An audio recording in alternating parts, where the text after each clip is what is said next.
اب میں خوش آج کے دولہا برتھ ڈے بوائے، ہمارے کامریڈ، ہماری شان اور ہمارے پیارے ڈاکٹر مبارک علی کو میں سب سے پہلے happy birth day sir, تالیاں، happy birth day آپ کو. سب مائک کھول کے برتھ ڈے کہہ دیں، اور پھر میں مبارک علی کو بلاؤں گا اور ان کی مزیدار باتیں سنوں گا. ہم سب بیٹھ کے سنیں. Happy birth day. بہت بہت شکریہ آپ سب لوگوں کا. بہت شکریہ آپ سب لوگ یہاں پر آئے اور بہت اچھی باتیں ہوئی. اور جیسا کہ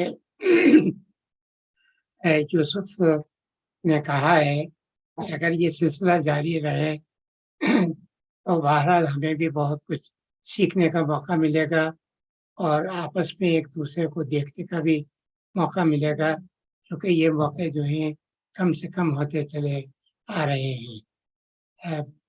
آپ لوگوں نے بہت تعریفی جملے میرے بارے میں بھی کہے، اس کے لیے بھی میں آپ کا شکریہ ادا کرتا ہوں. دراصل بات یہ ہے کہ جب میں نے تاریخ پڑھی ہے ابتدا کے اندر، تو یہ وہی تاریخ تھی، روایتی تاریخ، کہ جس میں بادشاہوں کے، شاہی خاندانوں کے ان کا ذکر ہوتا تھا. اور یہ ہم نے اسکول سے لے کر اور یونیورسٹی تک اسی تاریخ کو ہم نے پڑھا.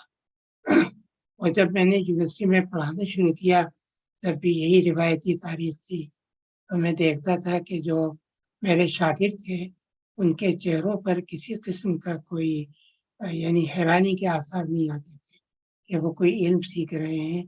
تو کچھ عرصے کے لیے مجھے تاریخ سے نفرت ہو گئی، اس تاریخ کو پڑھانے سے کیا فائدہ.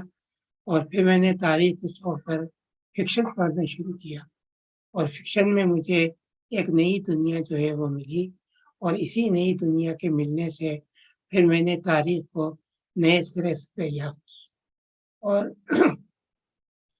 زندگی بھر پڑھنے کے بعد یہ ہوا کہ تاریخ کا علم جو ہے وہ دن بدن مطلب کہ بڑھتا چلا گیا. جیسا کسی مصنف کا کہنا ہے کہ مائی نالج انکریزز، تو آدمی کو اپنی اگنورینس کا احساس ہوتا ہے، اور جیسے جیسے آدمی علم حاصل کرتا ہے اس کی خواہش ہوتی ہے کہ اور زیادہ علم حاصل کرے. اور اب علم اتنا پھیل گیا ہے، خاص طور سے تاریخ کا مضمون اتنا تبدیل ہو گیا ہے کہ اس کو ایک ہی زندگی کے اندر مطلب کہ حاصل کرنا بہت مشکل ہے. لیکن جس طریقے سے انسان کو ایک ہوس ہوتی ہے کہ میں یہ کتاب بھی پڑھ لوں، میں اس نظریے کو بھی دیکھ لوں، یہ جو خواہش ہے، اس خواہش نے بہت کچھ سیکھنے کا موقع دیا، بہت نئی چیزیں جو تھی وہ سیکھیں. اور تاریخ جس طریقے سے ہمارے یہاں پڑھائی جا رہی تھی وہ بالکل میں اس سے بدل ہو گیا، کیونکہ ہمارے یہاں تاریخ جو ورثے میں ہمیں ملی تھی وہ تاریخ جو تھی فرقہ وارانہ تاریخ تھی.